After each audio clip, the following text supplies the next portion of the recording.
5 homens são membros de um clube amador de exploração de cavernas. Um belo dia, nos idos do ano de 4299, eles entram em uma caverna e quando já estão bem distantes da entrada, ocorre um desmoronamento.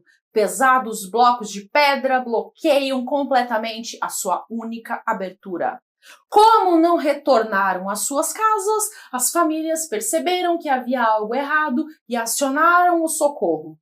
Equipes foram até o local e iniciaram os procedimentos de resgate, que foram muito difíceis devido ao tamanho e peso das pedras que cobriam a entrada da caverna. Uma enorme força de trabalho foi montada. O trabalho de desobstrução foi muitas vezes frustrado por novos deslizamentos. Em um deles, 10 operários morreram. Os exploradores presos na caverna só puderam ser libertados 32 dias após sua entrada. Contudo, eles não tinham levado alimentos para passar tanto tempo e na caverna não havia qualquer forma de alimentação. Quando estavam há 20 dias na caverna, os homens perguntaram às equipes de resgate, via radiotransmissor, sobre qual seria a previsão de tempo para que pudessem ser retirados. E a equipe informou que ainda levaria ao menos 10 dias. Mas não havia mais alimentos na caverna.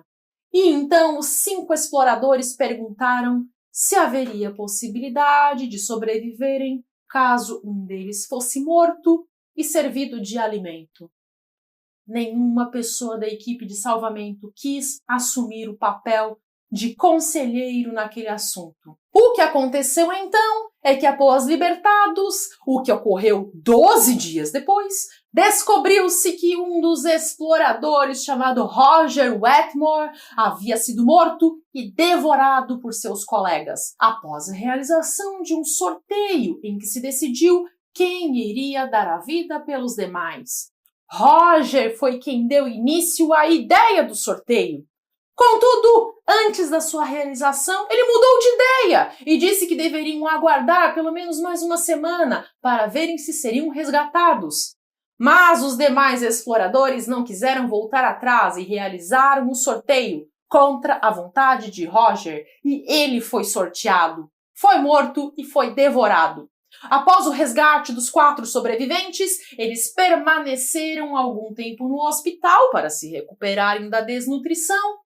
E depois foram levados a julgamento pela morte de Roger Wetmore. E assim temos o início do livro O Caso dos Exploradores de Caverna, de Lon Fuller, que traz uma introdução à arte da argumentação jurídica. Quais foram os argumentos da acusação e da defesa? E no final, como os juízes decidiram? Eu sou Cíntia Brunelli e hoje eu vou trazer alguns dos principais aspectos do livro. E eu te convido a se inscrever no canal, porque toda semana eu estou aqui trazendo conteúdos. Antes de iniciar a explicação, eu preciso deixar claro que a história do livro se passa em um lugar fictício nos idos do ano de 4299. Não se trata de uma história real e os aspectos jurídicos não necessariamente seriam aplicáveis ao Brasil. A obra serve apenas para te fazer pensar e refletir sobre a situação trazida na história dos exploradores de caverna. Estamos entendidos? Então vamos à continuação da história. Os sobreviventes, agora réus, foram submetidos a julgamento pela primeira instância e foram considerados culpados pelo tribunal do júri pelo crime de homicídio e sentenciados à pena de morte por enforcamento. Os réus enviaram uma petição ao chefe do Poder Executivo pedindo que a sentença fosse comutada em prisão de 6 meses. Contudo, o chefe do Poder Executivo ainda não havia decidido nada, e o caso subiu para a Suprema Corte. Então, os 5 juízes que compõem o Tribunal da Suprema Corte proferiram cada um o seu voto.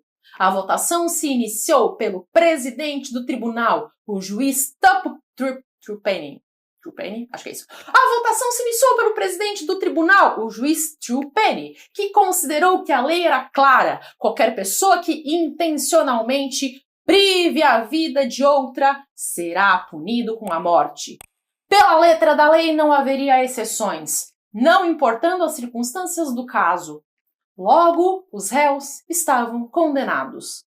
Contudo, o juiz entende que o chefe do Poder Executivo poderia conceder clemência aos acusados. O juiz entende que essa seria a solução que melhor realizaria a justiça, pois não seria preciso debilitar a lei.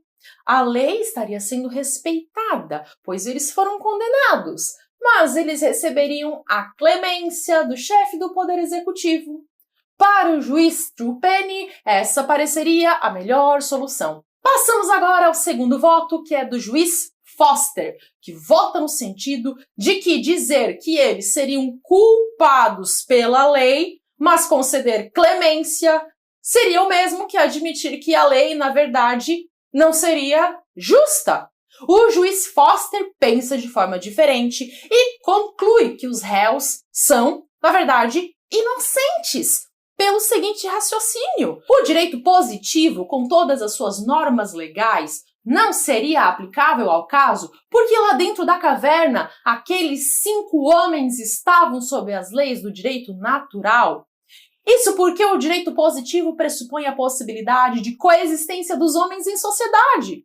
Desaparecendo essa condição, a coercibilidade do direito positivo também desapareceria. Vivendo em um estado natural, fora da sociedade, a conservação da vida só se tornou possível pela privação da vida. E todas as premissas da ordem jurídica perderam o seu significado. Além disso, caso o acontecimento tivesse ocorrido fora dos limites do território do país, a lei do país não poderia ser aplicada. A jurisdição tem base territorial. O juiz Foster tece o raciocínio de que em uma situação de aprisionamento em uma caverna, fechados por uma sólida cortina de rochas, aqueles homens estavam tão distantes da ordem jurídica como se estivessem a 1000 quilômetros além das fronteiras do território. E ele conclui que os réus não estavam em um estado de sociedade civil, mas sim em um estado natural, com as leis da sobrevivência aplicáveis à natureza, e eles não seriam culpados por qualquer crime. Outro ponto levantado é o de que eles haviam feito um acordo, que foi aceito pelos 5, de que um deles seria morto, após a realização do sorteio. Eles fizeram, de uma certa forma, um contrato. Da mesma forma, os povos também estabelecem contratos e dão aos governos o poder de tirar vidas. Continuando no raciocínio, o juiz Foster comenta que considerar que a vida humana é um valor absoluto, que não pode ser sacrificado em nenhuma circunstância, é uma ilusão. E ele cita como exemplo o fato de que durante as tentativas de resgate, 10 trabalhadores morreram.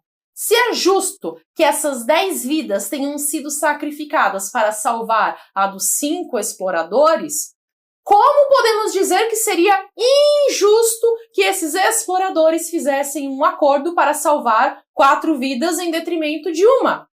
Por fim, embora a lei diga que matar alguém é crime, sabemos que há casos de excludentes de ilicitude e culpabilidade, como a legítima defesa.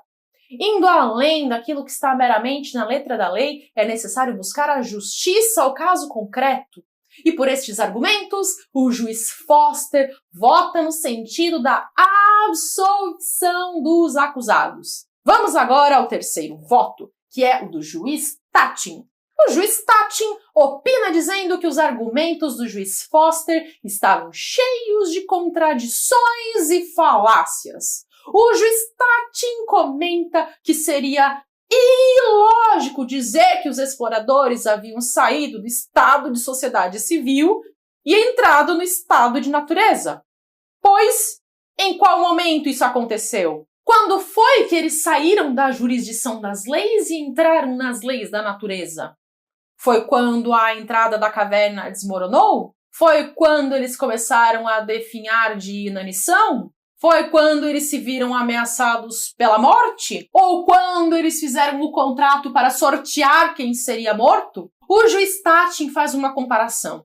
Imagine que um daqueles homens fosse, na verdade, menor de idade, ao entrar na caverna e lá dentro fizesse aniversário e se tornasse maior durante aquele período. Seguindo a lógica de que eles estavam sob as leis da natureza, então ele só seria considerado maior de idade ao sair da caverna e voltar para a sociedade? O juiz Tatin traz outro ponto. Como seria possível considerar que um contrato firmado pelos 5 exploradores, possibilitando que possam comer o seu semelhante, seja mais importante do que as leis que tratam sobre o crime de homicídio? O juiz Tatin também observou que o explorador que foi morto, Roger Wetmore, havia desistido do contrato. Ele pediu que não fizessem o sorteio, que aguardassem mais uma semana, mas os seus companheiros não quiseram esperar. Ou seja, esse contrato era irrevogável, ele não podia ser rescindido, ele teria que ser executado à força.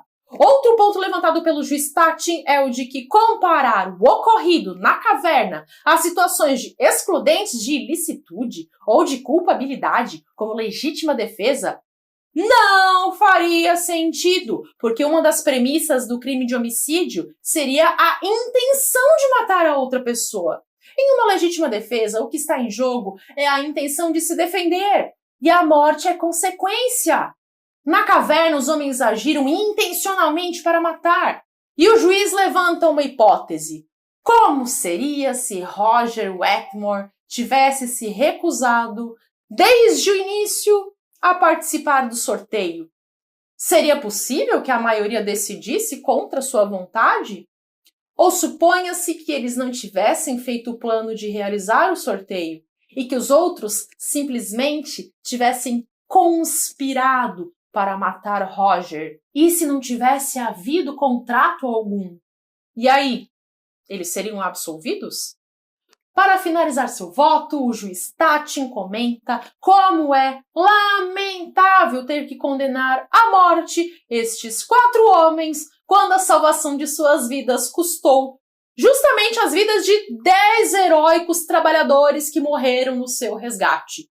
O juiz Tatin termina o seu voto dizendo que ainda possui muitas dúvidas sobre o julgamento e que, diante de tudo isso, ele se recusa a participar da decisão. Ele não profere o seu veredito. Passamos então ao 4º voto, que é o do juiz Kim. O juiz Kim inicia o seu voto se perguntando se o chefe do Poder Executivo poderia conceder clemência caso a condenação fosse confirmada.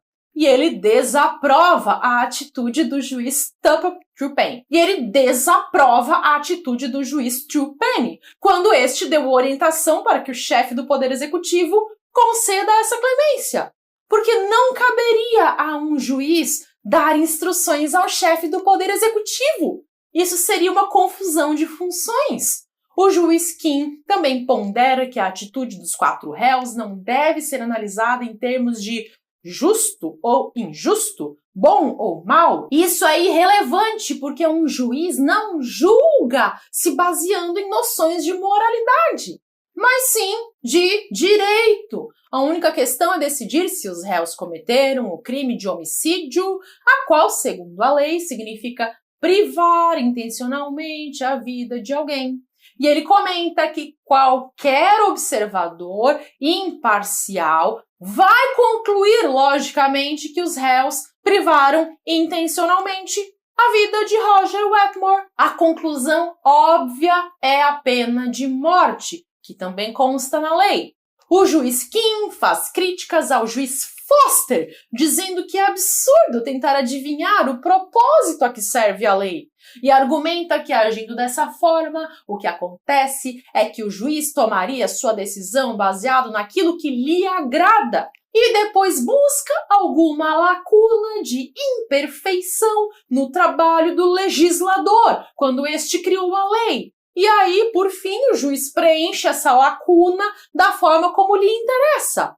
A conclusão é que um juiz que age dessa forma não aprecia as leis, e sim os buracos das leis, porque eles podem ser preenchidos em consonância com as suas opiniões pessoais. Continuando em seu voto, o juiz Kim comenta que as decisões rigorosas da justiça podem ser pouco populares, mas a exceção ao cumprimento das leis faz mais mal a longo prazo do que as decisões duras. E o juiz Kim conclui o seu raciocínio dizendo que deveria ser confirmada a sentença condenatória. Passamos ao quinto e último voto, que é o do juiz Randi. O juiz Randi inicia o seu voto comentando que os homens de uma sociedade não são governados por palavras sobre o papel ou por teorias abstratas,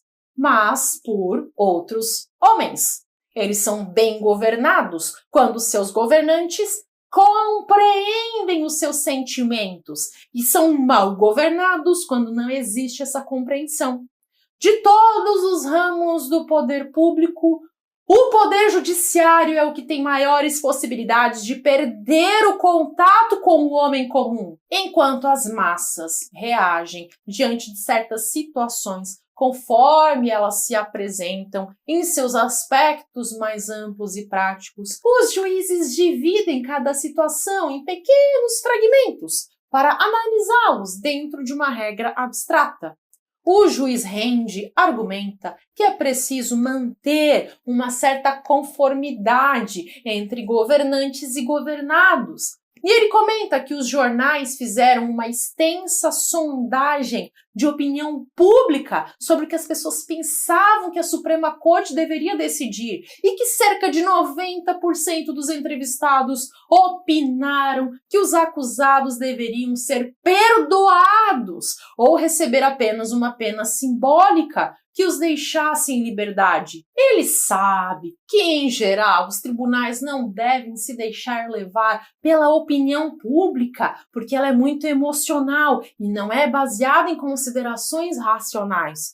Mas mesmo dentro de uma estrutura formal da justiça, também existem fatores emocionais, que inclusive podem levar a erros de julgamento.